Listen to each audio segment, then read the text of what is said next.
Bien, bonjour à tous. Merci de votre présence pour ce dernier cours de l'année. Et nous allons parler aujourd'hui des mathématiques. Nous ne savons pas très bien ce que sont et ce que font les mathématiques dans le cerveau. C'est peut-être la question à laquelle songe l'ange de Dürer avec mélancolie lorsqu'il regarde cet étrange polyèdre. Que sont et que font les mathématiques? C'est une question qui me semble relever totalement des sciences cognitives et pourtant, nous le verrons aujourd'hui, les données ne sont pas encore suffisantes pour conclure totalement à la nature des objets mathématiques dans le cerveau. Mais comme vous le savez, ma recherche s'inscrit dans la lignée des travaux qui ont été lancés par Jean-Pierre Changeux dans un débat célèbre, en particulier avec Alain Cohn. Comme Jean-Pierre Changeux, je m'inscris dans une perspective naturaliste. Et je pense que les objets mathématiques sont des objets matériels dans notre cerveau, que l'apprentissage des mathématiques transforme notre cerveau, mais aussi que les mathématiques s'appuient sur des fondements que nous héritons de notre évolution. Donc, en quelques mots sur cette diapositive, ma thèse sera que nous parvenons à pratiquer les mathématiques parce que nous héritons de notre évolution des systèmes de représentation approximative, au moins au départ, du nombre, de l'espace, du temps, des probabilités, de la logique, et que nous recyclons, nous transformons ces représentations fondamentales pour des usages nouveaux. Nos intuitions mathématiques s'ancrent donc dans des représentations concrètes, adaptées, qui ont évolué parce qu'elles étaient utiles dans le monde qui nous entoure, et nous verrons que tous les enfants possèdent donc d'emblée, très tôt, des intuitions proto-mathématiques. Et mon idée, c'est que nous augmentons les compétences de notre cerveau en inventant sur cette base des systèmes de symboles nouveaux. La mathématique est dans une très grande mesure l'invention de systèmes de symboles qui permettent de mettre en liaison ces représentations anciennes les unes avec les autres et en particulier avec les aires du langage.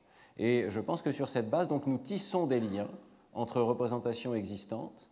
Nous les relions, nous les renvoyons comme en miroir les unes envers les autres, nous utilisons les propriétés d'une représentation pour améliorer celle d'une autre, et c'est ce sorte de ping-pong mental qui augmente les capacités de l'enfant. Alors, nous ne savons pas totalement quelle est la nature de l'entraînement à la manipulation des objets mathématiques et ce qu'il change dans le cerveau, mais l'on peut spéculer, et je spéculerai que d'une part, il donne à l'enfant une boîte à outils mentale, il automatise un certain nombre de représentations mentales nouvelles qui lui permettent de faire des calculs, qui lui permettent de mesurer, qui lui permettent de comprendre des graphiques. On pourrait continuer la liste de façon presque infinie. Les mathématiques augmentent les capacités de représentation de notre cerveau. Et puis, deuxième spéculation, les mathématiques entraînent fortement les systèmes de contrôle exécutif parce que nous apprenons justement à jongler avec les représentations, nous apprenons à faire circuler l'information à l'intérieur de notre cerveau, à la re-représenter de différentes manières, à la considérer sous des angles différents. Et cette circulation de l'information entraîne, selon cette hypothèse, nos systèmes de contrôle exécutif. Bien. Tout ceci, ce sont des arguments que vous savez, j'ai développés dans un livre qui s'appelle La bosse des maths, qui a été révisé il y a quelques années. Je reprendrai donc aujourd'hui certains de ces arguments. Vous retrouverez certains éléments du cours que j'avais donné en 2008 sur ces questions, mais je vais essayer aussi de les passer en revue, de sorte à faire un cours homogène sur ce sujet, et puis de vous présenter aussi des éléments de recherche extrêmement nouveaux des toutes dernières années. Alors, le premier point, donc, c'est que nous avons une prédisposition pour représenter les nombres. Je parlerai presque exclusivement aujourd'hui de l'arithmétique. Je ne sais pas si j'aurai le temps de parler de la géométrie à la fin de ce cours. On commence à avoir des travaux intéressants sur la géométrie, mais concentrons-nous sur l'arithmétique et sur le nombre.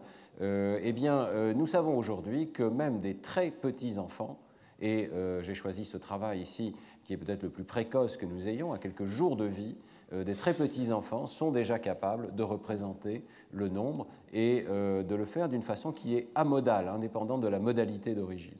Dans ce travail, dû à Véronique Izard, dans l'équipe d'Arlette Sréry à l'époque, des nouveau-nés de quelques heures, vous voyez, âge moyen 49 heures, on les expose à des nombres de syllabes. On commence par les habituer à une chaîne qui fait tu, comme ça, 12 fois, ou bien un autre groupe de bébés va être exposé à des séries qui font 4 syllabes, tu.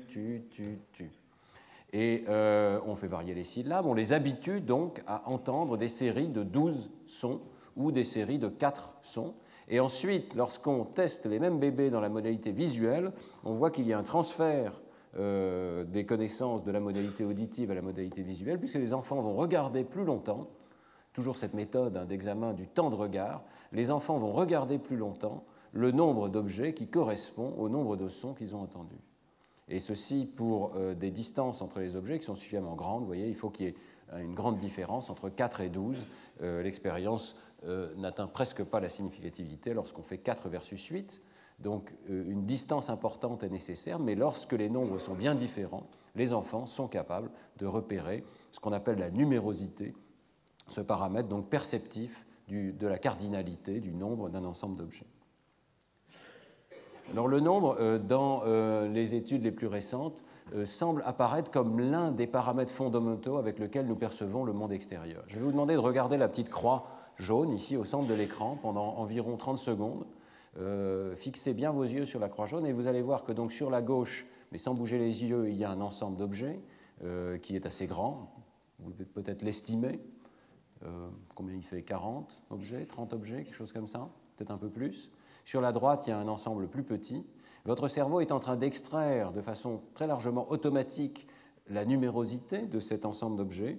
Et lorsque je change maintenant la diapositive, gardez bien vos yeux fixés sur la croix jaune. Où est-ce qu'il y a le plus d'objets? Sur la droite? Vous êtes d'accord? En fait, maintenant que vous vous habituez à nouveau à percevoir ce nombre, vous pouvez bouger les yeux, vous voyez que c'est exactement le même ensemble à gauche et à droite.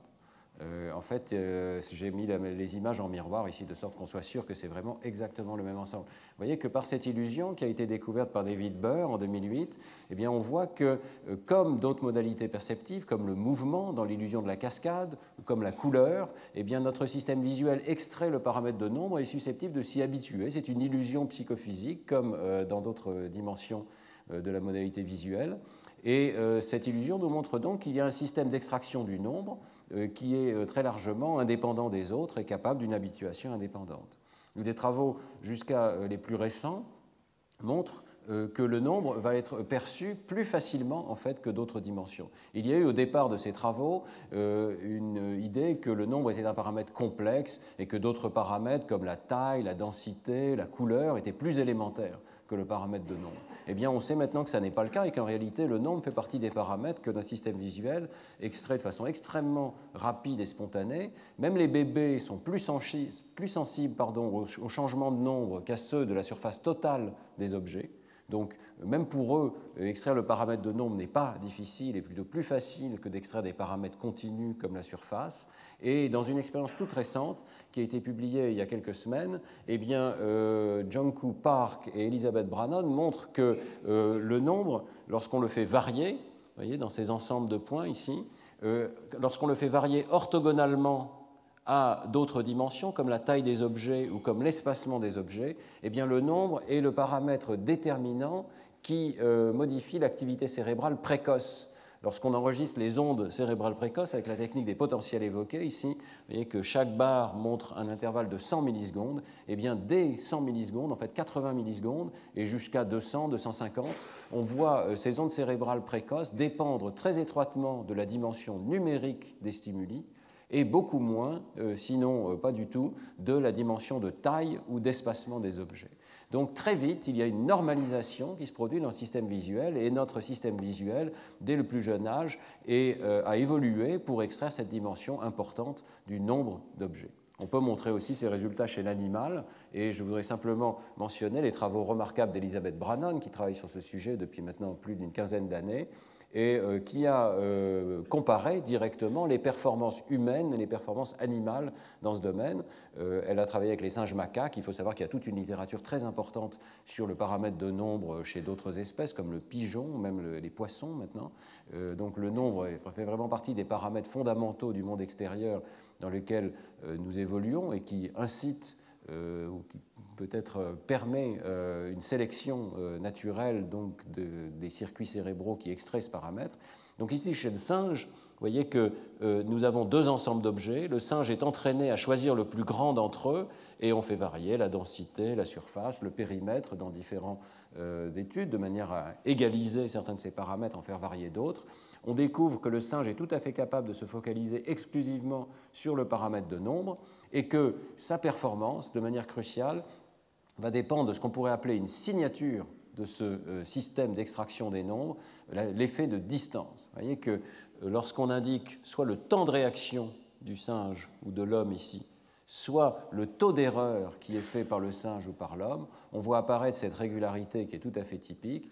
Plus les nombres sont proches, plus la tâche est difficile. Plus les nombres sont loin, plus la tâche devient facile.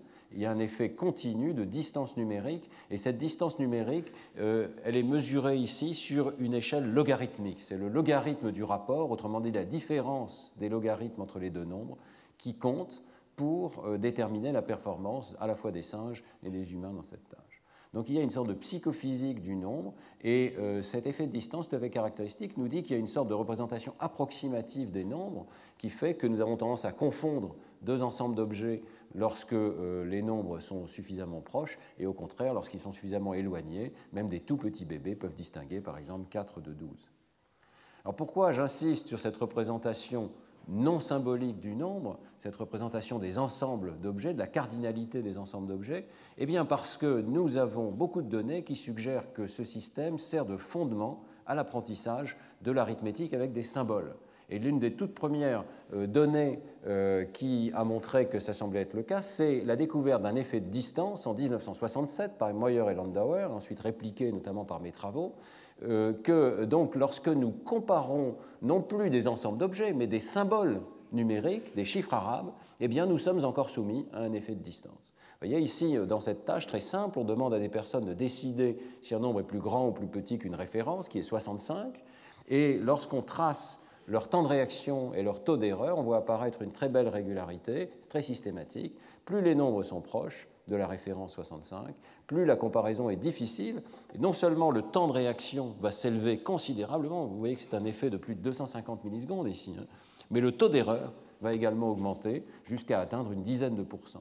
Nous ne sommes pas parfaits dans cette comparaison symbolique, et en fait, il semble bien que nous n'utilisions pas complètement l'information symbolique, nous retournons à un sens de la distance entre les nombres, nous retournons à une représentation des quantités, des grandeurs, qui ressemble fortement à celle que l'on observe lorsqu'on compare des ensembles de points. Et c'est comme si le sujet recevant 31 ou 84 pondérait ces quantités par rapport à 65, et plus les distances sont grandes, plus c'est facile de faire ce jugement de comparaison.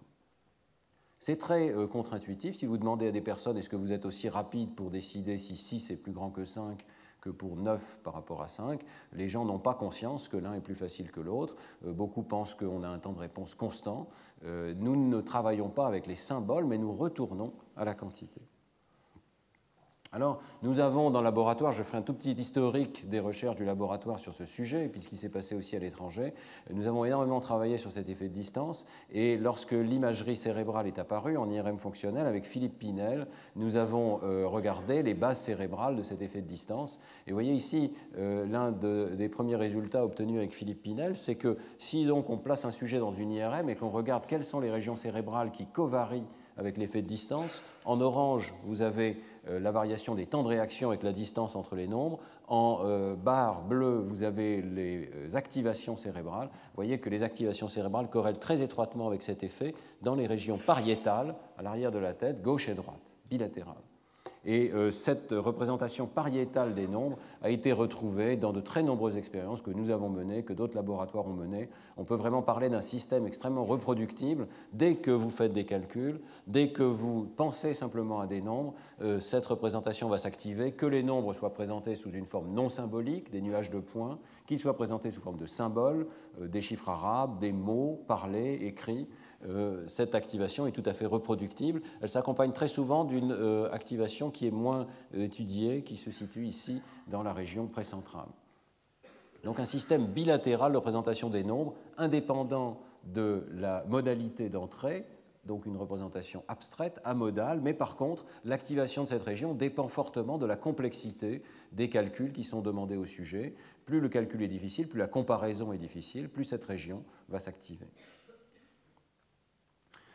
Ces résultats s'intègrent dans un modèle que nous avions déjà proposé en 1995, donc il y a déjà 20 ans, avec Laurent Cohen, selon lequel donc, nous disposons d'une représentation des grandeurs numériques dans les régions pariétales gauche et droite, et cette représentation est sans doute très ancienne dans l'évolution, mais chez l'homme, nous apprenons à interfacer cette représentation avec d'autres représentations symboliques, que ce soit de la forme visuelle des chiffres arabes, ou de la forme verbale des noms de nombres. Nous apprenons donc à accéder à cette représentation des grandeurs numériques par le biais de symboles. Et c'est très largement le résultat de l'éducation que de créer un système donc triangulaire qui permet de passer très rapidement à travers ces différents codes du nombre. Un enfant qui a appris à faire des mathématiques, au moins à faire de l'arithmétique, va devenir extrêmement fluide dans ce transcodage entre les différentes représentations du nombre. Et lors d'un calcul, il pourra s'appuyer, par exemple, sur le code verbal pour retrouver ces tables de multiplication, ces tables arithmétiques, puis revenir très rapidement à la grandeur numérique pour représenter combien ça fait, puis revenir au code visuel en chiffres arabes pour poser le problème dans sa tête. Et vous voyez que nous faisons en permanence ce type de jonglage entre différents codes des nombres pour pratiquer l'arithmétique. Tout ceci donc nécessite un système de contrôle cognitif qui est ici de façon très schématique associé au cortex frontal singulaire antérieur.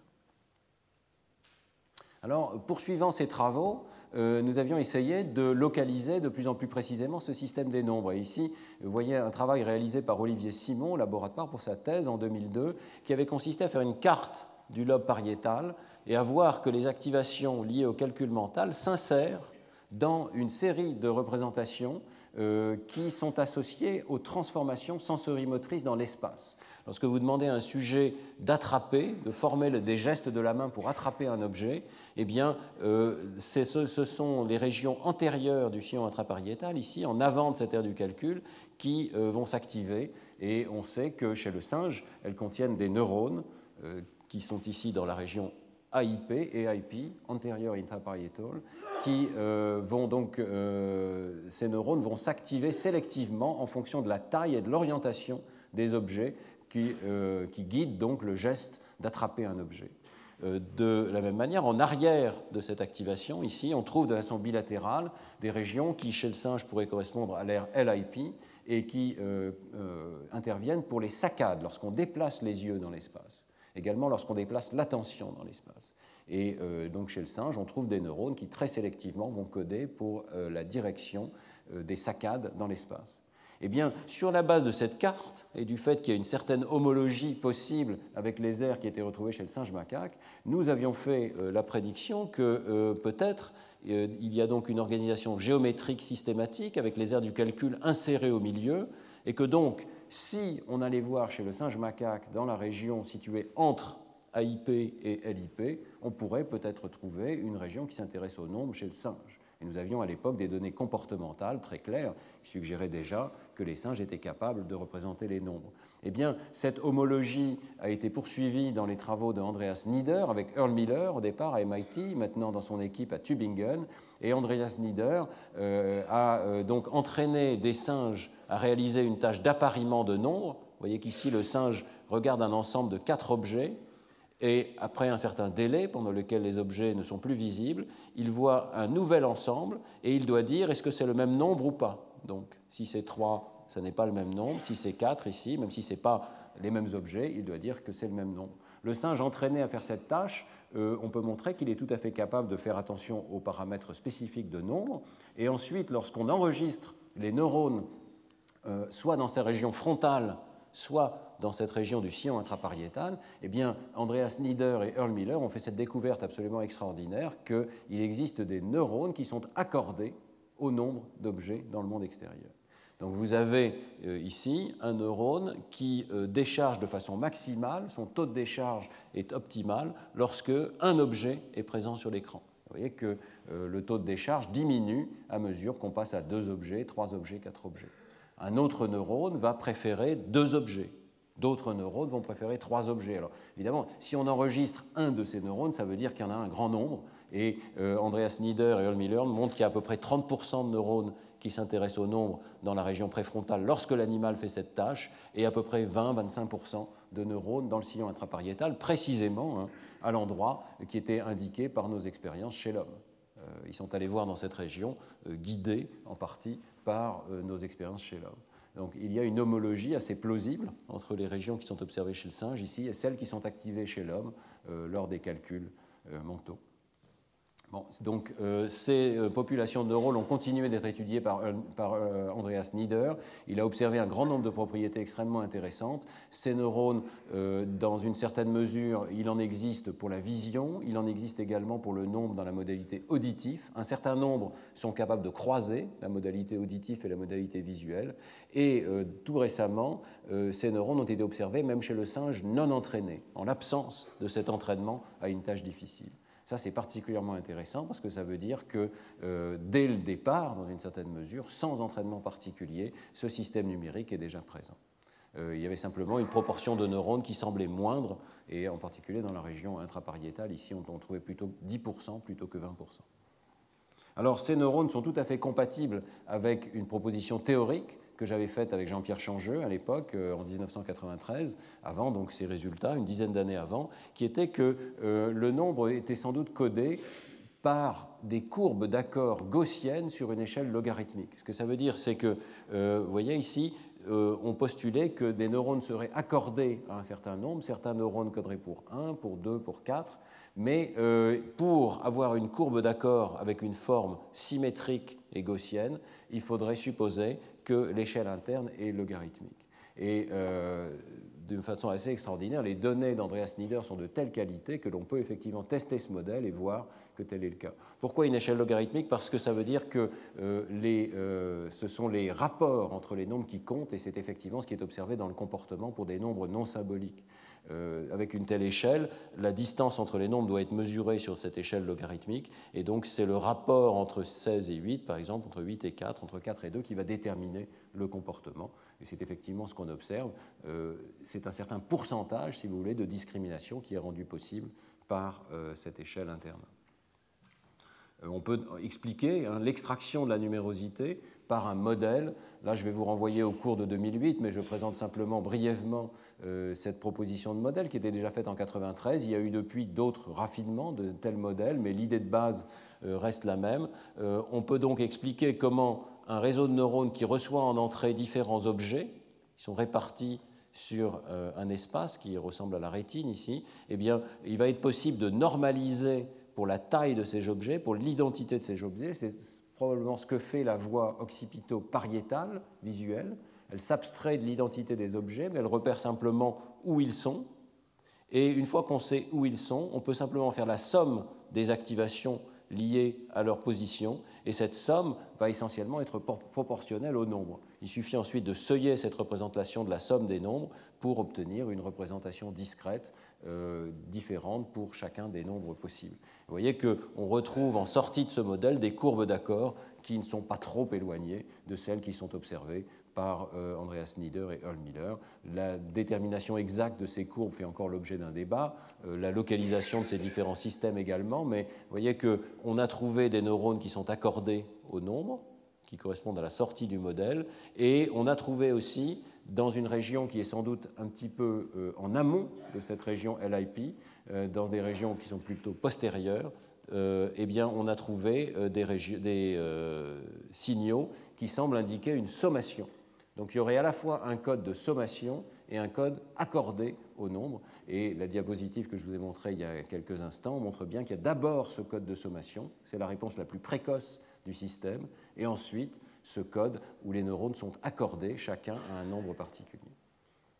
Donc, on commence à caractériser très finement ce système des nombres chez l'animal grâce à des études d'enregistrement neuronaux individuels. On voit des populations de neurones qui codent pour les nombres. La question, évidemment, c'est de savoir si chez l'homme, ce système existe.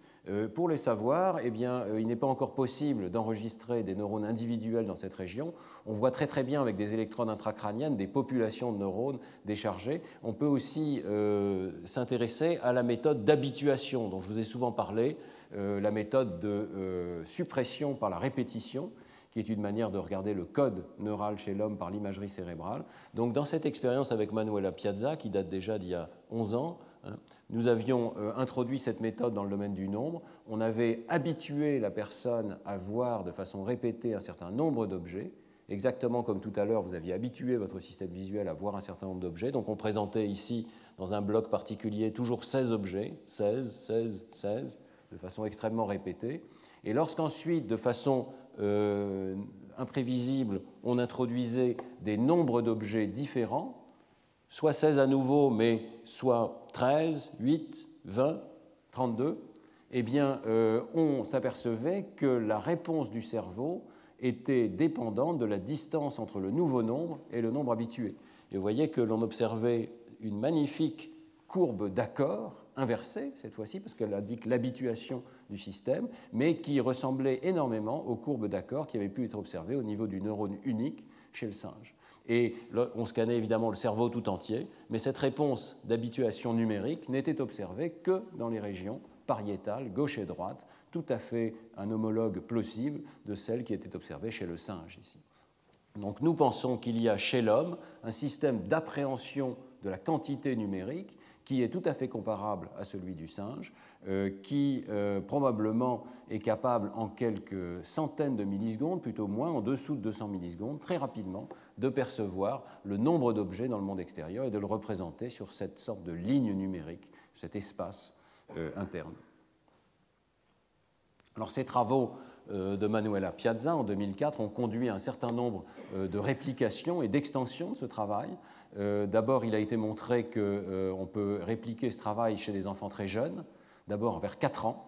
Ça a été fait par Jessica Cantlon. Elle a montré que ce phénomène d'habituation se produisait chez l'enfant et qu'on retrouvait des localisations similaires. Ensuite, Véronique Izard, au laboratoire, avec une autre méthode, les potentiels évoqués, a montré qu'on pouvait habituer de jeunes enfants à la perception du nombre, des bébés de quelques mois, et qu'on trouvait dans ce cas-là plutôt une latéralisation du côté droit, comme si le cortex pariétal droit était le premier à engager ce traitement numérique dans la première année de vie.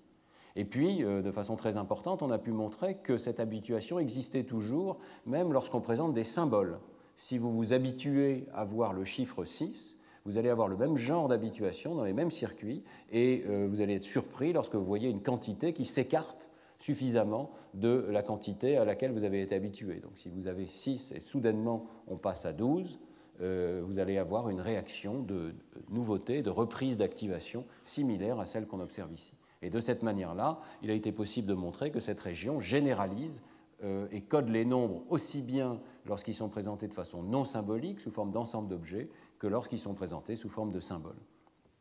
On a beaucoup progressé, je dirais, dans ces techniques d'analyse des réponses de cette région par imagerie cérébrale, et Evelyn Egger, en particulier, au laboratoire, a montré que l'on pouvait décoder quel était le nombre qui était perçu par une personne sur la base de cette activation cérébrale. Vous voyez, si on fait des coupes suffisamment fines, qu'on obtient une représentation tout à fait précise pour une personne donnée du patron d'activité cérébrale dans cette région, eh bien, on peut entraîner un algorithme informatique à décoder cette activation et à voir quel est le nombre correspondant.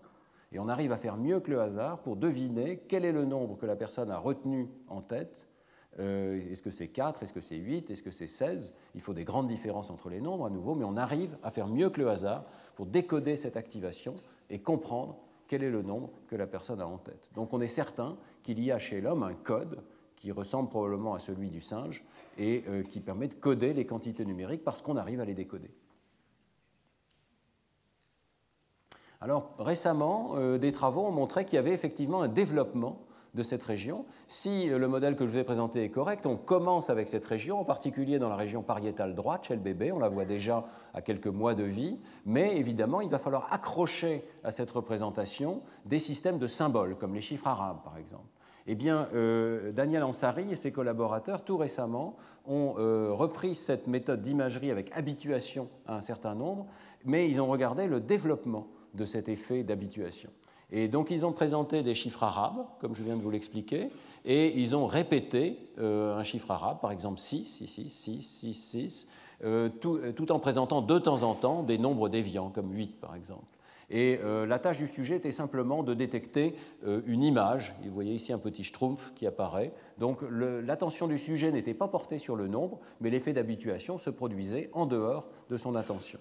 Eh bien, les résultats ont d'abord répliqué la présence d'un effet d'adaptation dans le cortex pariétal droit. Et cet effet-là, vous voyez, dépend de la distance entre les nombres, mesurée par le rapport entre les nombres. Donc plus les nombres sont distants, plus il y a une réponse de cette région, exactement comme dans notre papier avec Manuela Piazza en 2004, mais de façon importante aussi, il y a une augmentation de cet effet dans le cortex pariétal gauche. Je m'excuse pour ces images, ils ont malheureusement la mauvaise habitude de mettre l'hémisphère droit à gauche et l'hémisphère gauche à droite, que je ne trouve pas très intuitif, mais vous voyez qu'ici on est dans le lobe pariétal gauche, et il suggère que cet effet d'adaptation aux chiffres arabes augmente progressivement dans l'hémisphère gauche, comme s'il y avait donc une prédisposition au départ particulière dans le lobe pariétal droit et ensuite un transfert progressif, une augmentation progressive de la précision des réponses dans le lobe pariétal gauche. Et cette idée est tout à fait compatible avec ce modèle. Hein. Il serait donc plausible que nous commencions avec une représentation des grandeurs numériques ici et qu'au fil de l'apprentissage du code verbal, du comptage numérique, au fil de l'apprentissage de la forme visuelle des chiffres arabes, aussi bien à gauche qu'à droite, mais particulièrement à gauche pour les mots écrits en toutes lettres, pour les noms de nombres, eh bien, la région pariétale gauche se développe progressivement et raffine la précision du codage des nombres. C'est en tout cas l'hypothèse que l'on peut faire sur la base de ces résultats. Donc on voit se mettre en place littéralement au fil des années une représentation de plus en plus précise des nombres dans la région pariétale gauche. L'étude de Daniel Ansari est faite chez des enfants qui ont entre 7 et 15 ans, approximativement, et donc on voit que c'est un développement assez lent et tardif de cette précision de l'activation. Alors, dans le modèle qui vous est proposé ici, dès 1995, sur la base à l'époque des lésions cérébrales, de l'analyse des patients atteints de différentes lésions de ce système, nous avions proposé avec Laurent Cohen qu'il y avait un système spécifique de perception des chiffres arabes. Et aussi bien l'hémisphère gauche que l'hémisphère droit, d'après ce modèle, sont supposés être capables de représenter la forme des chiffres arabes et de l'envoyer très rapidement au système des grandeurs numériques, au système des quantités. Et nous avions des patients en particulier qui avaient soit de très vastes lésions de l'hémisphère gauche, soit des lésions du corps calleux, et qui nous permettaient de prouver que l'hémisphère droit, à lui tout seul, était capable de reconnaître des chiffres arabes et de trouver les quantités correspondantes. Donc c'est un système qui semble être présent dans les deux hémisphères. Mais nous n'avions jamais vu directement ce système de la forme visuelle des chiffres arabes. Nous en postulions l'existence sur la base des lésions observées chez les patients et des comportements des patients. Eh bien, c'est tout à fait extraordinaire de voir que seulement en 2013, Joseph Parvizi a pu montrer qu'il existait effectivement dans le cerveau un système, une région corticale spécialisée pour les chiffres arabes. Et il a pu faire cette observation non pas sur la base de l'IRM, mais sur la base d'enregistrements intracrâniens, toujours chez les patients épileptiques. Hein. Vous voyez ici toutes les électrodes qui ont été cumulées à travers quelques dizaines de patients.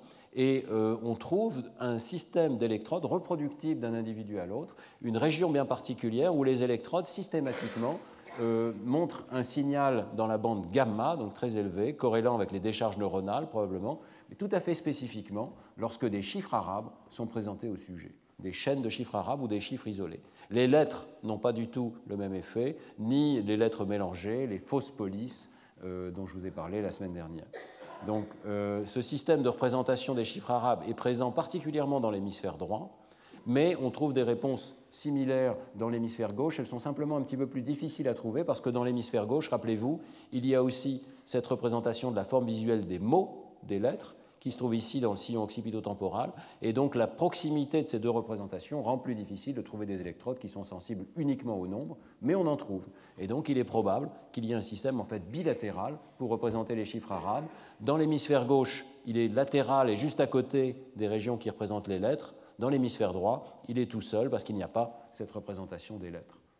Nous avons bien donc un système qui se met en place avec l'apprentissage des chiffres arabes qui devient extrêmement spécialisé dans la représentation de la forme de ces chiffres et la mise en connexion avec le système des quantités.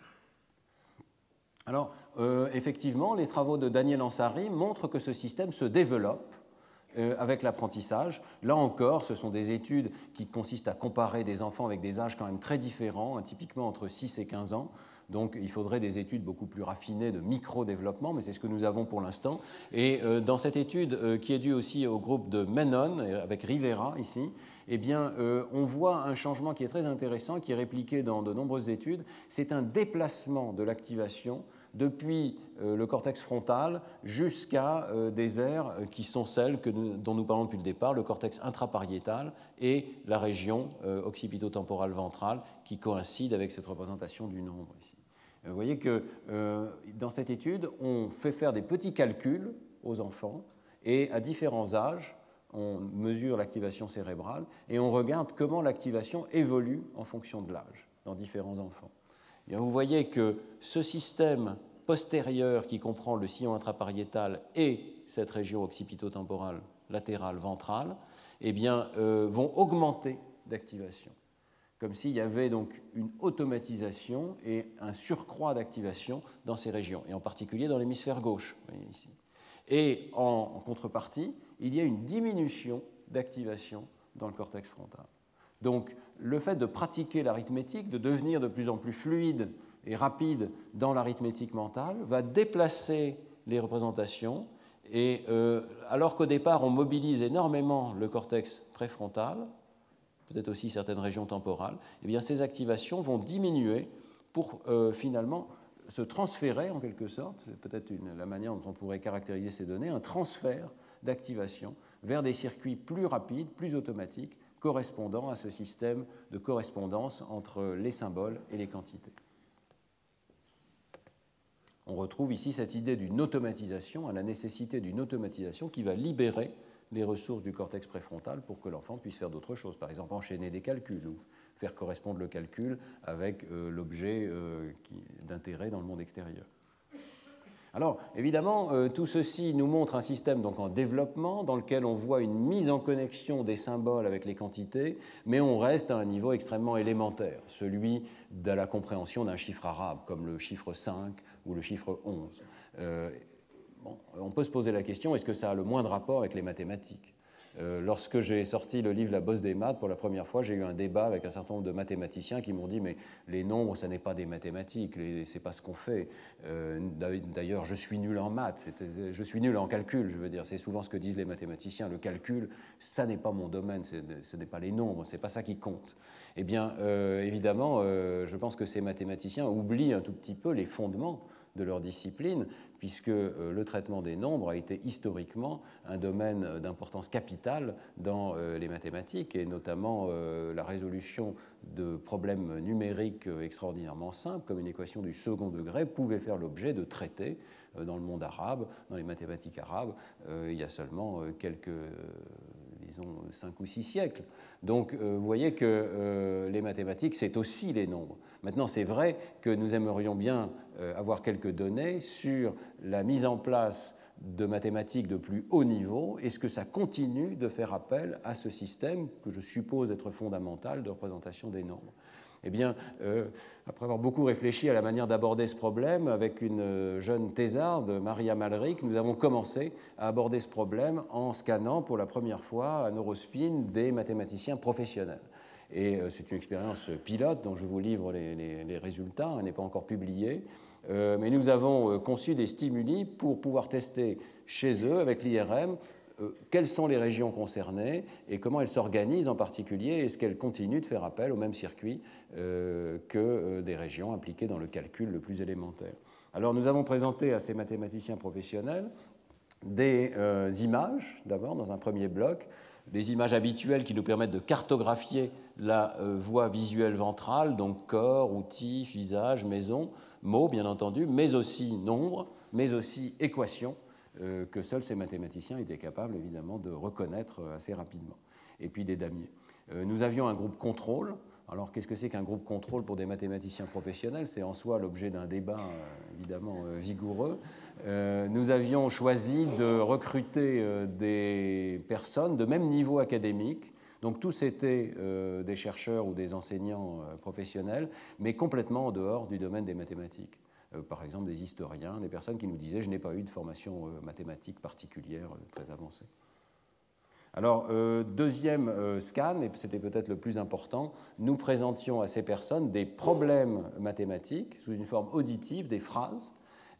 Ces problèmes étaient tout à fait de haut niveau, et nous leur demandions d'y réfléchir pendant quelques secondes, cette période de réflexion ici, puis de nous donner en moins de 4 secondes donc leur réponse. Est-ce que c'est juste? Est-ce que c'est faux? Ou bien est-ce que c'est un problème absurde qui n'a aucun sens, dans lequel on a simplement mélangé des mots, mais ça n'est pas des mathématiques?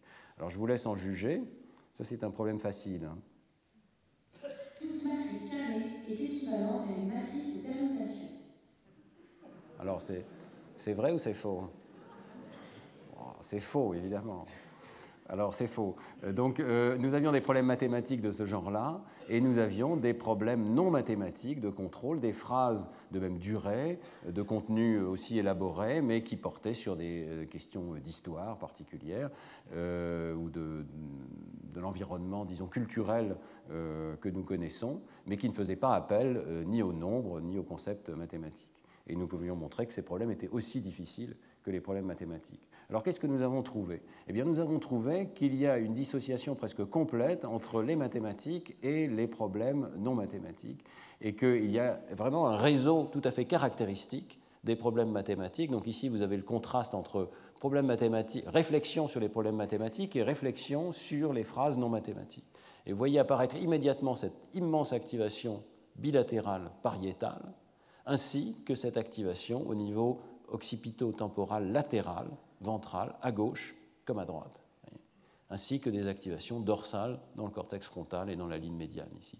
Si on regarde le profil temporel de cette activation, on voit qu'elle ne s'active pas vraiment pendant la phrase elle-même, mais dès qu'on commence à réfléchir au sens de ce problème, on a quelques secondes ici, vous voyez que l'activation augmente de façon extraordinairement intense pour tous les problèmes de mathématiques que nous avons pu présenter, qu'ils portent sur l'analyse, sur l'algèbre, sur la topologie, sur la géométrie, mais pas lorsqu'on présente des phrases non mathématiques. Ici, au contraire, il y a plutôt une inhibition, une déactivation de ces régions. Le réseau qui est activé ici par les mathématiques est complètement dissocié du réseau qui est activé par la réflexion sur des problèmes non mathématiques. Le réseau que je viens de vous présenter est en bleu ici, sur cette image. C'est donc les phrases mathématiques qui ont du sens versus plus d'activation pour les phrases mathématiques qui ont du sens que pour les phrases non mathématiques qui ont du sens chez les mathématiciens. On voit ce réseau en bleu uniquement chez les mathématiciens, pas chez les sujets de contrôle. Et par contre, vous voyez ici en vert le deuxième réseau qui est le réseau de la réflexion sur les problèmes non mathématiques. Si on contraste soit les problèmes mathématiques aux problèmes les problèmes non mathématiques aux problèmes mathématiques, soit que l'on contraste les problèmes non mathématiques qui ont du sens à ceux qui n'ont pas de sens, on voit apparaître ces régions en vert qui sont très caractéristiques de la réflexion sémantique. C'est un réseau sémantique traditionnel qui a déjà été observé précédemment. On réfléchit aux objets qui ont du sens pour nous avec ces régions donc bilatérales, temporales antérieures et au niveau du gyrus angulaire, de la partie postérieure du sillon temporal supérieur, aussi bien à droite qu'à gauche. Vous voyez que ce réseau, si on mesure son activation, il s'active fortement pour les phrases non mathématiques, pas du tout pour les phrases mathématiques. Donc deux réseaux bien différents. Les mathématiques entraînent un système très différent du système sémantique traditionnel.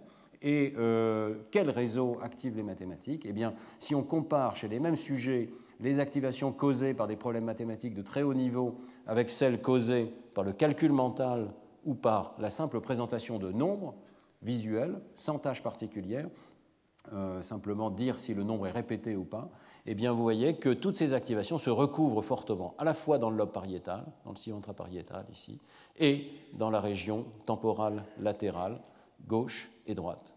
Donc ce circuit fondamental, on le voit pour le nombre, on le voit pour le calcul, il semble subir une sorte d'expansion et d'extension de son domaine pour s'activer également lors de la réflexion sur des problèmes mathématiques de haut niveau.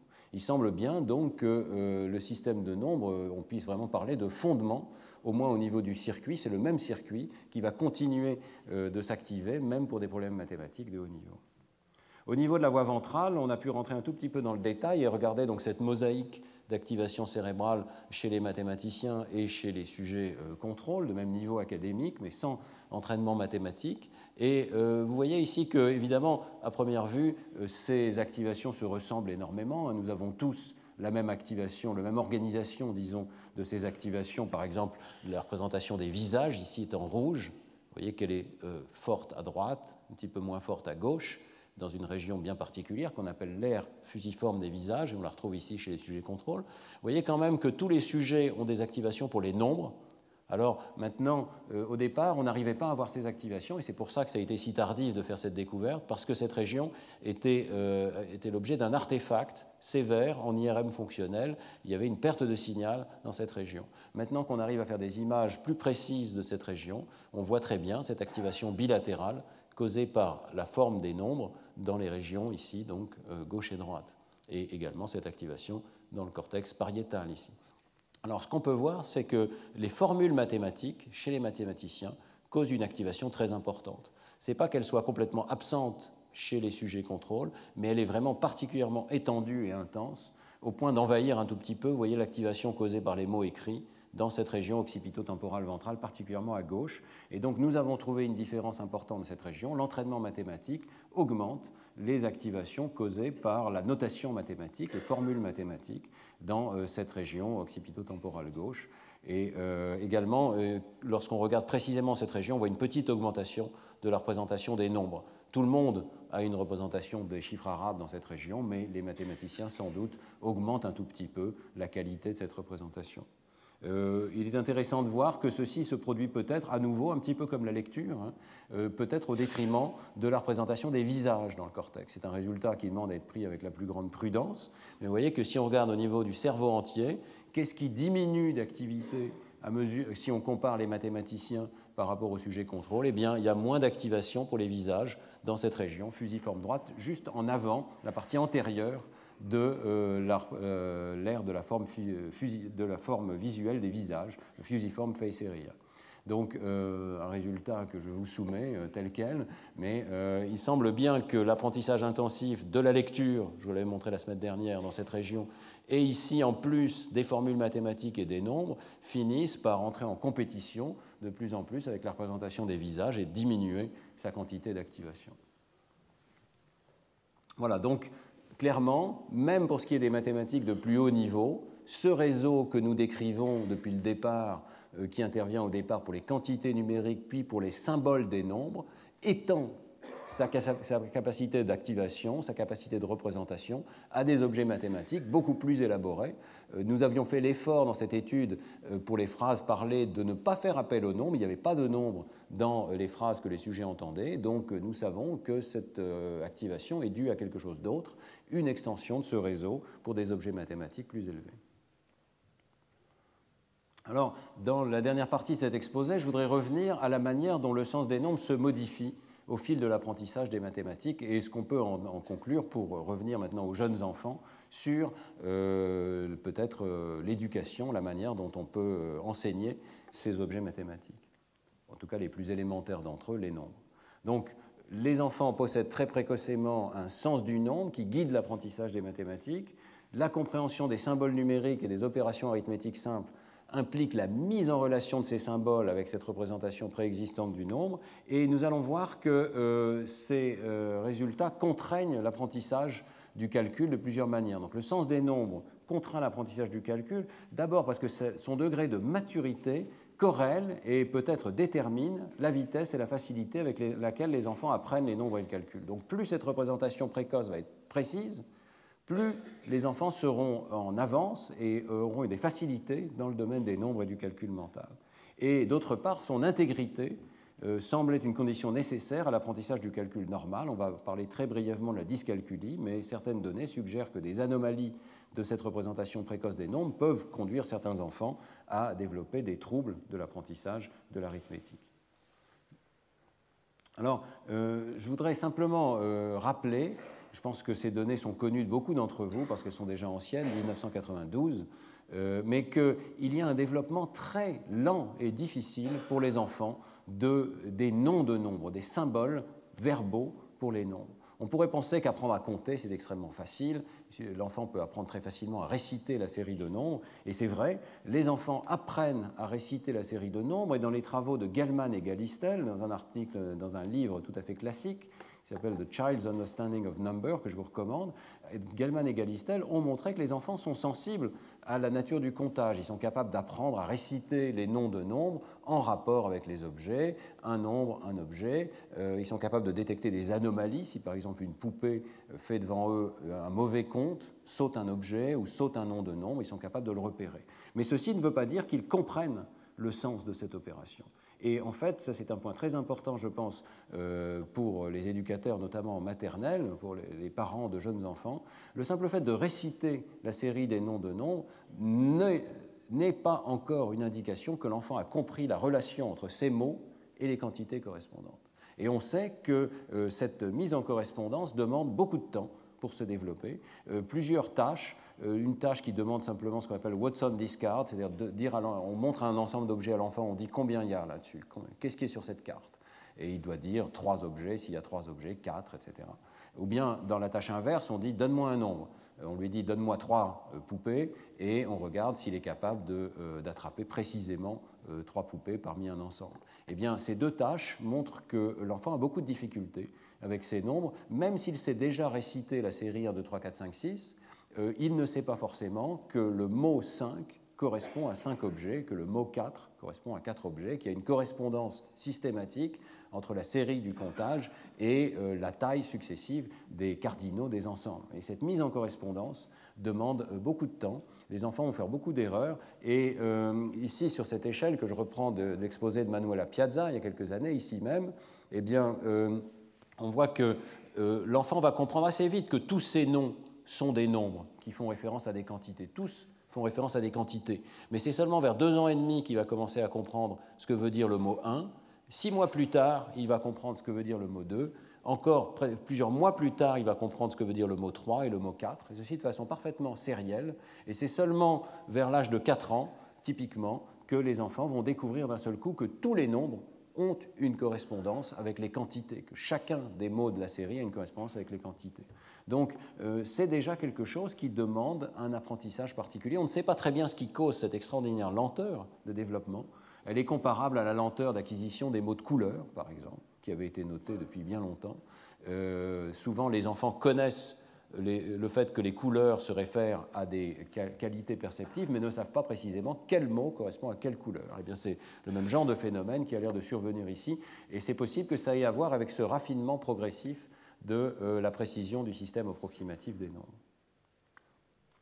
Que serait notre représentation des nombres si nous n'apprenions pas à compter de manière précise, si nous ne disposons pas d'un système de mots pour dénoter les quantités numériques? Eh bien, nous avons eu la chance, pendant près d'une dizaine d'années, et ces travaux continuent, de collaborer avec Pierre Pica, qui est un chercheur du CNRS, et qui part chaque année en Amazonie travailler chez les Indiens Munduruku.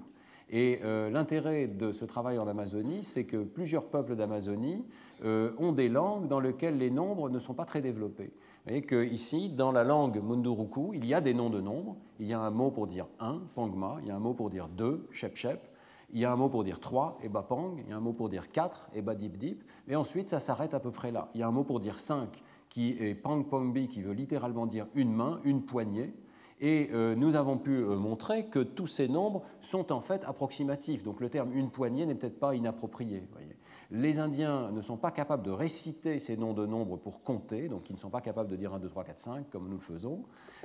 Ils ont plutôt tendance à utiliser ces nombres comme des étiquettes approximatives, un petit peu comme le mot douzaine dans notre langue. Voyez. On va dire une douzaine d'objets, il n'y a pas forcément 12. Eh bien, eux vont dire 4 de manière approximative, parfois quand il y a 5 objets, parfois quand il y a 6 objets, sans compter, mais en étiquetant approximativement les quantités. Et alors nous avons pu étudier chez ces personnes qui n'ont pas donc un vocabulaire mathématique très développé, qui n'ont pas, en tout cas jusqu'à très récemment, qui n'avaient pas du tout d'éducation mathématique, nous avons pu étudier l'état du système cognitif chez l'homme adulte, en l'absence d'un système explicite de notation des nombres, en tout cas des grands nombres. Alors, je vous avais déjà présenté ces données dans le cours de 2008, je vous les représente très rapidement pour que ce cours soit complet. Il est possible de montrer que les personnes en question sont tout à fait capables d'approximer même des grands nombres. Vous voyez, lorsqu'on voit ici ce dessin animé, on voit deux ensembles d'objets se cacher dans une boîte de conserve, on en voit un troisième ensuite sur le côté. Est-ce que vous êtes capable de dire s'il y a plus d'objets dans la boîte ou à côté de la boîte? C'est difficile, mais beaucoup de gens pensent que c'est plutôt du côté droit. Vous avez raison, c'est un des essais difficiles de cette tâche. Et nous avions pu montrer que les Indiens Munduruku ont des performances qui ne sont pas loin d'être les mêmes que celles de sujets éduqués testés en France. Vous voyez que, à nouveau, la performance dans ce genre de tâche dépend de la distance entre les nombres. Plus les nombres sont distants, plus c'est facile. Mais les Indiens n'ont aucune difficulté à comprendre la nature de ce problème, même s'ils n'ont absolument pas de mots pour dire ces grands nombres, qui sont tous beaucoup plus grands, qui sont tous des beaucoup dans leur langue. Eh bien, ils sont capables de comprendre qu'il faut faire l'addition, qu'il faut faire la comparaison, qu'il faut s'abstraire des paramètres non numériques de la scène, comme la taille des objets, et ils ont des performances tout à fait remarquables dans cette tâche. Donc, approximer fait vraiment partie de l'enveloppe de ce qui est disponible dans l'espèce humaine sans éducation. Maintenant, ceci a été étendu et répliqué par d'autres études, et je vous montre notamment ce travail tout récent de Giorgio Valortigara avec d'autres collègues. Ils ont regardé le sens des probabilités. Je vous avais parlé il y a 2 ans du cerveau bayésien, du sens des probabilités dans le cerveau. Et bien ici, ils montrent que ce sens des probabilités est présent en l'absence de toute éducation dans un groupe d'indigènes mayas. On voit ici le premier test. Les personnes doivent dire s'il y a plus de chances de tirer un objet rouge lorsqu'on tire dans l'ensemble de gauche ou lorsqu'on tire dans l'ensemble de droite. Et vous voyez que les personnes sont toutes capables de faire beaucoup mieux que le hasard, même lorsque la taille des ensembles varie. Par exemple, elles sont capables de voir ici que le petit ensemble, mais qui comprend proportionnellement plus d'objets rouges que d'objets noirs, donne plus de chances de tirer un rouge que celui de droite ici. Dans un deuxième test, il montre que le sens des probabilités est tout à fait quantitatif chez ces personnes. Si on leur demande, on tire 2 items, pensez-vous qu'ils seront de la même couleur dans différents ensembles ici? Eh bien, la probabilité subjective qui est inférée par ces personnes suit de façon tout à fait claire la probabilité objective qui est marquée en noir sur cette courbe ici. Donc, ce type de données suggère qu'il existe des intuitions numériques qui peuvent se transformer en intuitions probabilistes, même chez des personnes qui n'ont pas reçu d'éducation mathématique particulière.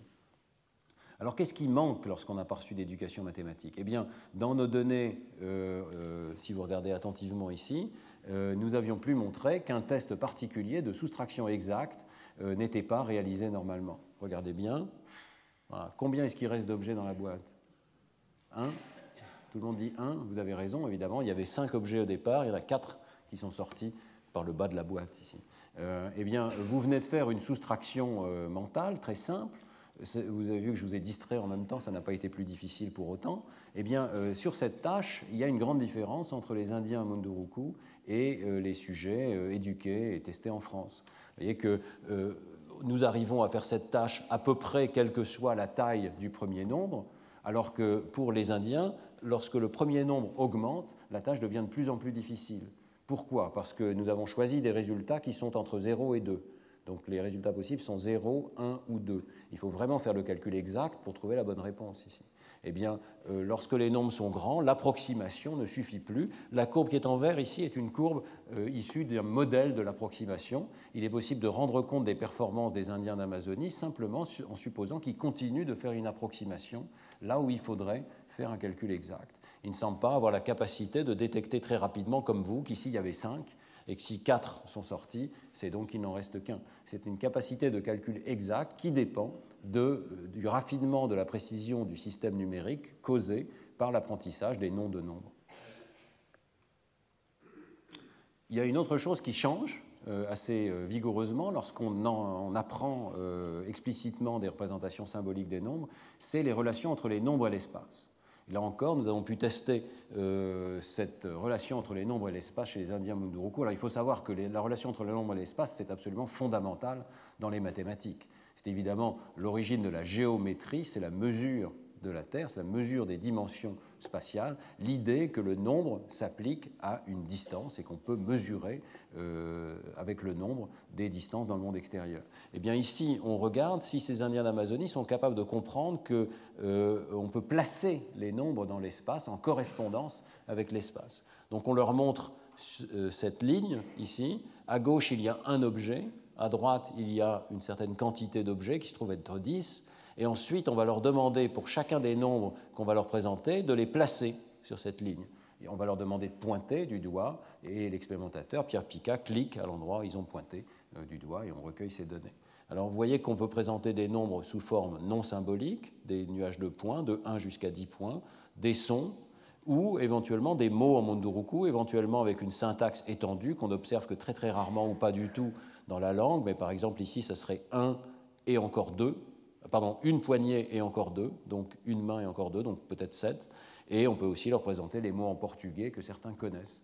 Eh bien, ces résultats, ici, ont montré quelque chose d'assez intéressant. Ce n'est pas que les Indiens ne comprennent pas la relation entre les nombres et l'espace, ils sont capables, pour la plupart d'entre eux, de produire une relation systématique avec les petits nombres à gauche et les grands nombres à droite, un ordre bien précis, mais cette mise en ordre n'a pas le caractère linéaire que l'on observe chez les sujets contrôle éduqués, testés ici en Amérique, pour être testés en France également.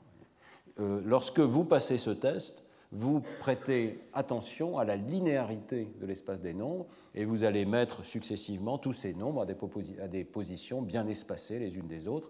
Il y a le même espacement sur votre ligne mentale entre 8 et 9 qu'il peut y avoir entre 1 et 2. Eh bien, on voit que ce n'est pas ce que font ces Indiens, ce n'est pas non plus d'ailleurs ce que font des jeunes enfants, on va le voir dans une seconde. Il y a ici une courbure qui montre que les nombres qui sont les plus grands ont tendance à être considérés comme proches les uns des autres, et les nombres qui sont petits ont tendance à être considérés comme éloignés les uns des autres.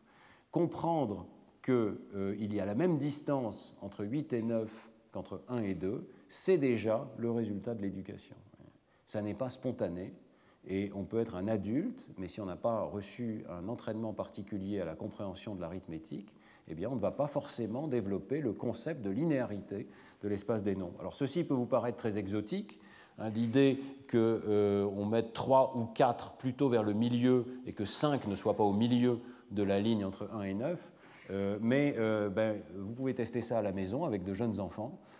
Avant d'avoir appris explicitement ce que sont les nombres, eh bien, les enfants vont faire exactement le même genre d'erreur. Donc Sigler et Hopfer, en 2003, ont réalisé ces expériences dans lesquelles on demande à un enfant, alors ça marche le plus facilement entre 1 et 100.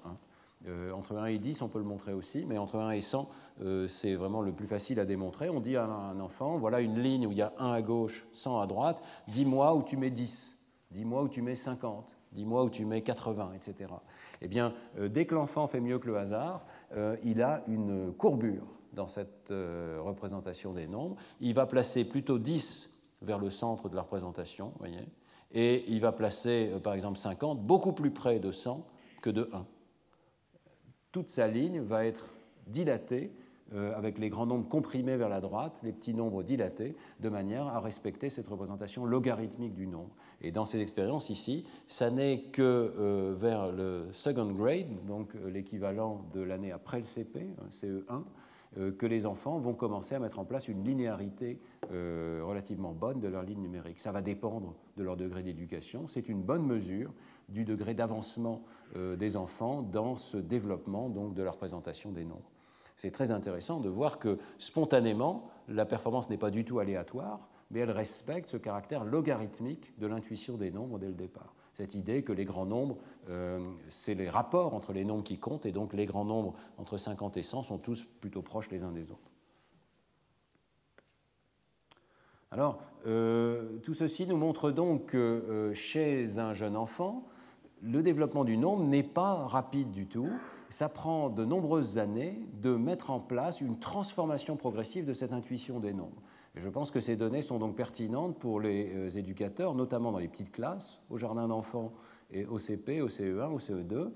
Il va falloir se mettre à la place de l'enfant qui vient dans la classe avec cette représentation intuitive des nombres, mais qui doit être transformée à la fois parce qu'elle doit être mise en connexion avec les symboles numériques, parce qu'elle doit être rendue plus précise et parce qu'elle doit être rendue linéaire alors qu'elle est au départ logarithmique. Et on voit dans la littérature récente de nombreuses preuves que l'intuition précoce du nombre prédit la vitesse avec laquelle l'enfant va être capable de transformer son système. Donc, c'est la première à avoir démontré cette corrélation entre l'intuition du nombre et la capacité de développer une arithmétique plus exacte, c'est Elisabeth Spelke. Elisabeth Spelke, qui travaille à Harvard, qui est notre collègue depuis de nombreuses années, a eu l'idée de regarder donc, des enfants de grande maternelle vers 5-6 ans. Elle a testé d'ailleurs dans plusieurs expériences des enfants de niveau socio-économique favorisés ou défavorisés, ça ne fait pas de différence. Et elle leur a demandé des problèmes trop difficiles pour eux.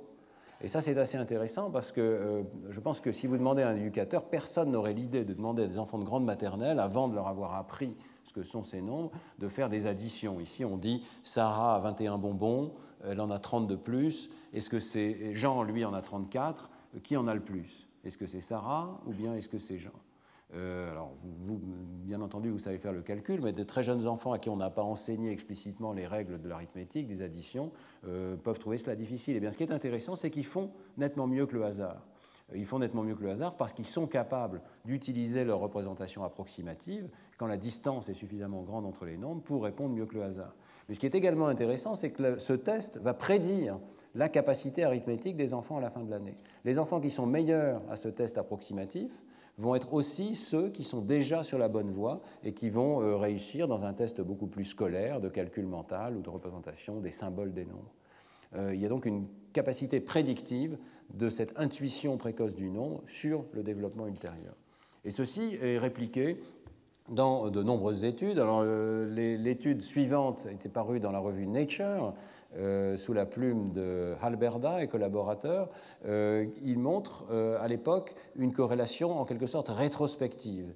Ils ont une cohorte d'enfants qui ont été suivis pour leur capacité mathématique tout au long de la vie, la cohorte qui est due à Michel Mazzocco, et ils montrent que les tests mathématiques qui ont donc été mesurés au fil des années, la performance à ces tests mathématiques peut être corrélée avec un test non symbolique de perception des nombres, le fait de savoir où est-ce qu'il y a le plus d'objets, à droite ou à gauche. Je ne sais pas si ce travail méritait une publication dans Nature, parce que en quelque sorte, la corrélation est dans le mauvais sens. Vous voyez, on aimerait plutôt avoir une mesure précoce de l'intuition des nombres et voir que ça prédit ultérieurement le développement des capacités arithmétiques. Alors ça a été effectivement le cas ensuite, plus récemment, dans les travaux de Elizabeth Brannon avec Starr et Libertus, qui montrent qu'on peut mesurer en fait extraordinairement précocement des différences individuelles entre les enfants et qu'elles vont être en partie prédictives de leur réussite ensuite dans des tests d'arithmétique. Ils ont réussi à mesurer des différences individuelles à l'âge de 6 mois. C'est quand même tout à fait remarquable. Donc ici, vous avez un gamin de 6 mois qui est en train de regarder une image centrale et la manière dont le test est mené, c'est qu'on lui montre d'un côté des nombres qui changent et de l'autre des nombres fixes. Donc ici, vous avez une alternance de 8 objets et de 16 objets, alors que de l'autre côté, vous avez toujours 12 objets. Si l'enfant est capable de voir la différence entre 8 et 16, l'écran de droite est plus intéressant parce que ça change, alors que l'écran de gauche est extrêmement banal puisque ça se répète tout le temps. Donc c'est une manière de mesurer si l'enfant est capable de voir la différence entre 8 et 16 objets. Et en faisant ce test, on arrive à mesurer assez précisément ce que l'enfant est capable de discriminer et quelle est la qualité de sa discrimination. Eh bien, la qualité de sa discrimination, ce score de préférence numérique à 6 mois, va prédire 3 ans plus tard les résultats mathématiques dans des tests qui sont encore très élémentaires, évidemment, de comparaison de nombres symboliques, de comptage verbal des objets, d'écriture, de lecture des nombres, de calcul tout à fait élémentaire. Donc on a une capacité prédictive si on mesure la précision de cette intuition des nombres sur la suite du développement numérique. Ça n'est pas seulement la précision du système des nombres, mais c'est aussi ce que l'enfant est capable de représenter consciemment sur ses connaissances. Et ça, je pense que c'est un point tout à fait intéressant. Donc la métacognition, la connaissance de ses propres capacités, tout récemment, a été montrée comme étant aussi un facteur prédictif de la réussite des enfants. Donc toujours la même idée, on va tester, ici ce sont des enfants un tout petit peu plus âgés, je crois qu'ils ont 5 ans, Voilà, on leur montre un test dans lequel on va leur demander de choisir où est-ce qu'il y a le plus d'objets, et ça c'est une première réponse, mais crucialement, on va aussi leur demander de parier sur leurs résultats, de manière à mesurer leur capacité métacognitive, la connaissance qu'ils ont de leur propre capacité. Et on va regarder s'ils parient à bon escient, c'est-à-dire s'ils parient lorsqu'ils sont à peu près sûrs d'avoir la bonne réponse. Et les résultats extrêmement intéressants montrent d'abord, premièrement, que le pari est effectivement plus élevé lors des essais corrects que lors des essais incorrects, que l'enfant parie de moins en moins, alors que la difficulté des problèmes augmente. Donc les enfants sont capables, en moyenne, de réaliser qu'il y a des problèmes difficiles et qu'il y a des problèmes faciles. Mais le plus intéressant, c'est que la capacité métacognitive varie d'un enfant à l'autre. Il y a des enfants qui sont plus conscients que d'autres de la difficulté des problèmes arithmétiques. Et là encore, il y a une capacité prédictive de cette compétence métacognitive. Les enfants qui sont les meilleurs dans leur connaissance de leur propre capacité, ceux qui parient à meilleur escient, sont aussi les enfants qui vont avoir les meilleurs résultats dans un test standard de mathématiques, ici, qui est porté en ordonnée, le test TEMA, qui mesure à nouveau des compétences symboliques tout à fait élémentaires pour le calcul, pour la représentation symbolique des nombres. Donc, deux éléments prédictifs, la précision de l'intuition numérique, mais aussi la représentation explicite que s'en fait l'enfant, la représentation de ses propres capacités. Et on peut se demander si entraîner ces capacités métacognitives ne serait pas quelque chose d'intéressant pour l'école, arriver à se rendre compte qu'on possède certaines capacités. Peut-être sauter cette diapositive et aller directement à celle-ci qui pose la question du lien causal. Évidemment, lorsqu'on mesure des corrélations entre des phénomènes, le développement du nombre non symbolique et le développement ensuite des capacités symboliques de calcul, on peut se demander s'il y a vraiment un lien causal entre les deux. Eh bien, ce lien causal commence à être démontré. Je vous ai mis ici 3 articles qui sont tout récents, 2013, 2014, qui, tous les 3, entraînent les capacités non symboliques pour la perception des nombres, donc d'ensemble d'objets, et qui montrent qu'il y a un transfert vers des capacités symboliques. Alors j'en illustre simplement l'un d'entre eux, celui de Park et Brannon, 2013, c'est le premier. Ils prennent des adultes, ils les entraînent à faire des tâches d'addition et de soustraction non symboliques, comme je vous ai montré chez les Indiens d'Amazonie, l'addition de nuages de points. Et ils font 10 sessions d'entraînement. On voit les performances des sujets s'améliorer en fonction du logarithme de la différence entre les deux nombres. Donc ils ont besoin d'une différence de plus en plus petite pour avoir la même performance. Autrement dit, ils raffinent la précision de leur système. Eh bien, à mesure que leur système se raffine, lorsqu'on teste à la fin, il y a aussi une amélioration du système de calcul symbolique. Donc lorsqu'on les teste à la fin de cet entraînement et qu'on regarde quelles sont leurs performances dans un test de calcul d'arithmétique avec des symboles, eh bien, le groupe entraîné a des performances améliorées par rapport au groupe qui n'a pas été entraîné. Il n'y a pas d'amélioration dans un test qui n'a rien à voir avec les mathématiques, qui est un test de vocabulaire. Vous voyez. Donc il y a une certaine spécificité de cet entraînement. Les autres études répliquent et étendent ce résultat. Il est répliqué chez l'enfant de 6-7 ans, pas seulement chez l'adulte. Et c'est vraiment l'entraînement aux opérations numériques qui compte. Un entraînement simplement à additionner des longueurs de barres, par exemple, qui n'est pas le nombre, un entraînement à additionner des luminances n'a pas le même effet dans le travail de Dan Hyde. Un simple entraînement à la comparaison des nombres, d'ailleurs, ne suffit pas. Il faut vraiment avoir un entraînement à l'arithmétique elle-même, le fait de combiner les quantités. Et il semble bien que ce soit le même système de combinaison des quantités qui servent pour combiner des quantités non symboliques et qui transfèrent ensuite à l'arithmétique symbolique. Voilà, alors je vais terminer simplement en vous mentionnant qu'il y a un développement extrêmement mesurable et de ces capacités de perception numérique, et que des tests tout à fait élémentaires peuvent mesurer la vitesse de ce développement. On voit ici les travaux de Manuela Piazza, qui a travaillé au laboratoire, avec ce test qu'on a conçu ensemble, très élémentaire, où vous devez simplement dire quel est le plus grand de ces deux ensembles. On fait varier systématiquement la distance numérique sur une échelle logarithmique entre ces deux nombres à comparer. On va mesurer la performance strictement psychophysique de chaque enfant. C'est très facile, en moins de 10 minutes, d'obtenir une mesure assez précise de la pente de cette courbe ici, qui nous indique la capacité de discrimination de deux nombres. Et on va voir que cette capacité d'acuité numérique cette précision du système numérique décroît au fil du développement, mais aussi on a été capable de montrer qu'elle va varier en fonction de la scolarisation des sujets. Donc si on fait cette même mesure chez les Indiens Munduruku, on ne voit pas le même raffinement de la précision chez les sujets qui n'ont pas été éduqués, mais on la voit spécifiquement chez les sujets qui ont été éduqués. Et pourquoi je vous montre cette diapositive? Parce qu'elle nous indique aussi que ce test peut servir de diagnostic des enfants qui vont avoir des difficultés. Puisqu'il y a une capacité prédictive de cette fraction de Weber, cette acuité numérique sur la capacité d'arithmétique symbolique, eh bien, on pense qu'il va y avoir une capacité donc de prédire si certains enfants vont avoir des difficultés. Ce que nous savons, c'est que si nous pratiquons cette mesure, ce test élémentaire, vers 10 ou 11 ans ici, eh bien, chez des enfants qui ont des difficultés déjà installées de calcul mathématique, on voit que la fraction de Weber, donc ce paramètre d'acuité numérique ici, n'est pas aussi précis qu'il devrait être à l'âge correspondant. Ce sont des enfants de 10-11 ans, ils devraient être aux alentours de 20% ici, ils sont aux alentours de 40% qui correspond à un âge beaucoup plus jeune, vous voyez, de 3 ou 4 ans normalement de développement. Donc, il y a clairement, chez certains de ces enfants en tout cas, des anomalies de la perception des quantités numériques qui, dans une certaine mesure, sont prédictives des difficultés de calcul symbolique que l'on va voir par la suite. Et c'est un continuum de difficultés dans lequel les enfants dyscalculiques semblent avoir des problèmes tout à fait particuliers de précision de ce système de représentation des nombres. Alors je vais passer, parce que je crois que je n'ai pas le temps, mais vous renvoyez vers le cours de 2008 où j'avais déjà présenté cette diapositive. Il y a effectivement chez les enfants, chez certains enfants en tout cas, pris en groupe, qui ont des difficultés de dyscalculie, il y a des anomalies dans les régions dont je vous ai parlé aujourd'hui. Il y a un débat pour savoir si tous les enfants ont le même type d'anomalie, qui pourrait être centré donc sur la représentation pariétale des nombres. Il est très probable que certains enfants au moins aient des difficultés d'accès à cette représentation, c'est-à-dire une forme de disconnexion. C'est la connexion entre les symboles et les quantités qui ne se met pas en place normalement.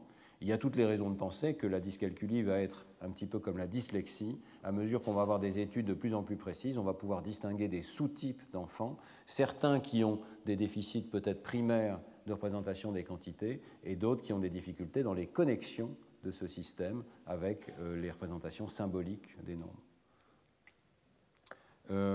Et je voudrais terminer simplement en mentionnant qu'il est possible, sur la base de ces travaux, de commencer à envisager des systèmes d'amélioration, d'entraînement numérique chez les enfants.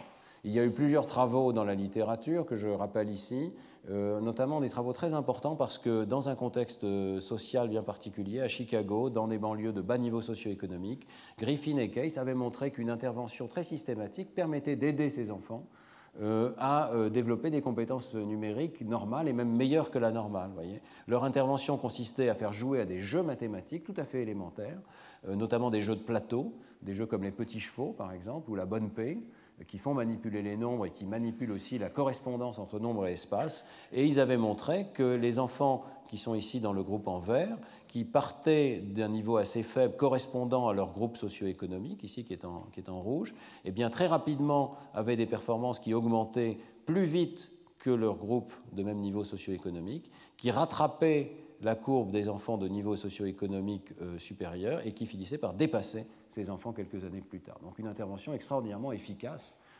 alors qu'il s'agissait simplement d'introduire des jeux mathématiques dans l'environnement des enfants. Ceci a été répliqué, étendu, notamment par Ramani et Sigler, qui montrent dans un contexte extrêmement contrôlé que le simple fait de jouer à une sorte de jeu minimal où on fait la course pour arriver à 10 ici, on lance un dé, on avance d'un certain nombre de cases, donc on fait des petits calculs élémentaires. Si mon dé fait 2, que je suis déjà sur 3, je dois arriver à 4 puis à 5, donc 3 plus 2 égale 5, vous voyez, des opérations absolument minimales. Eh bien, ce type de jeu va améliorer les performances arithmétiques des enfants et notamment va permettre de linéariser leur représentation des nombres, donc ils vont passer plus rapidement à une compréhension de la linéarité de l'espace des nombres. Alors je vais simplement mentionner que nous avons au laboratoire développé 2 logiciels qui peuvent être utiles dans ce contexte, qui essayent d'intégrer tous les éléments dont nous disposons, qui suggèrent qu'ils peuvent aider le développement numérique, donc la perception des quantités, la perception des symboles numériques, l'apparition à un certain niveau de ce jeu d'addition, la nécessité aussi pour l'enfant d'utiliser les nombres qu'il choisit pour se déplacer dans un espace numérique, pour gagner la course contre l'ordinateur. Tout ceci donc crée un jeu de plateau qui est assez motivant pour les enfants et qui entraîne différentes facettes de la compréhension des quantités numériques. Et puis plus récemment, nous avons développé un deuxième jeu qui s'appelle l'attrape-nombre. Tous ces jeux sont disponibles gratuitement sur le site qui est indiqué ici. L'attrape-nombre travaille plus spécifiquement avec les nombres à 2 chiffres. Il demande de combiner les nombres en réalisant des petites additions afin d'atteindre un certain nombre qui au départ est un nombre à 1 chiffre, comme ici, puis devient un nombre à 2 chiffres, et donc oblige les enfants à comprendre le principe de la base 10. Voilà, ces logiciels peuvent être utilisés extrêmement tôt, ce sont des jeux. Il n'y a pas d'apprentissage explicite, mais en s'entraînant à jouer à ce jeu, on finit par internaliser et automatiser les principes des nombres et de la base 10. Alors, je voudrais terminer par quelques conclusions donc, de ce cours, quelques implications peut-être pour l'éducation. D'abord, je crois que vous l'aurez compris, c'était le thème principal de cet exposé. Les enfants, bien avant l'entrée à l'école, possèdent déjà des intuitions que l'on pourrait qualifier de proto-mathématiques. Ce sont des intuitions profondes, abstraites, et qui peuvent et doivent être utilisées comme socle des apprentissages, puisqu'il semble bien qu'elles servent de fondement au début de l'apprentissage des mathématiques. Alors, l'enseignement explicite des mathématiques s'appuie sur ces intuitions et les rend plus précises, notamment parce que nous apprenons à utiliser des symboles exacts. Et donc, l'introduction des symboles, qu'il s'agisse du comptage verbal ou des symboles des chiffres arabes ou des mots écrits, joue un rôle absolument crucial. Et je pense qu'il faut mettre en valeur le rôle de ces symboles dans l'éducation des enfants. Mais il peut aussi y avoir des symboles cachés, des symboles auxquels nous ne prêtons pas assez attention. Le boulier offre des symboles, les doigts offrent des symboles pour les nombres chez l'enfant. Et il y a des recherches qui suggèrent que l'introduction de ces outils, au lieu de décourager, surtout pas décourager l'usage des doigts chez l'enfant, l'introduction de ces outils qu'on a sous la main, littéralement, peut permettre d'aider l'enfant à passer à une compréhension plus profonde, plus abstraite de ce que sont les nombres. Alors, il est tout à fait clair qu'apprendre à réciter les nombres ne suffit pas. Je pense que ça, vous l'avez bien compris. Réciter n'est pas en soi une activité numérique, c'est la compréhension du sens de chacun des nombres dans la série du comptage, la compréhension du but du comptage, déterminer la cardinalité exacte, qui est en jeu ici, et pas simplement la récitation des nombres. Ensuite, l'apprentissage du calcul présente des difficultés pour tous les enfants, ne fût-ce que comprendre la linéarité de l'espace des nombres. Un travail sur donc l'automatisation de ces concepts et plus tard l'automatisation du calcul lui-même va jouer un rôle essentiel pour automatiser ces concepts, automatiser ces performances de calcul, libérer ainsi les ressources cognitives pour des réflexions mathématiques qui pourront être d'ordre supérieur. Je pense on peut peut-être visualiser les mathématiques comme un aller-retour incessant comme on a pu le voir dans le domaine du calcul, entre les aires postérieures et les aires antérieures. On crée des objets mathématiques nouveaux qui, au départ, sont d'une grande difficulté, qui font appel aux ressources du cortex préfrontal. On les automatise, on rend leur compréhension beaucoup plus immédiate, on les renvoie dans des circuits postérieurs automatisés. Ça nous permet de réfléchir à des objets d'ordre encore supérieur.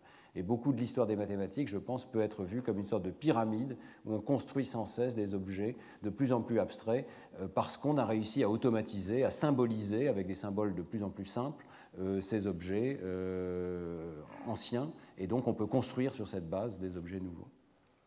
Alors, c'est clair qu'il y a des différences entre les enfants, que ces différences peuvent être détectées précocement. On ne sait pas très bien toujours quelle est leur origine, il faut faire attention en parlant de dyscalculie, mais je crois qu'il ne faut pas nier non plus, comme dans le domaine des troubles de l'attention, comme dans le domaine de la dyslexie, qu'il existe des dyscalculies.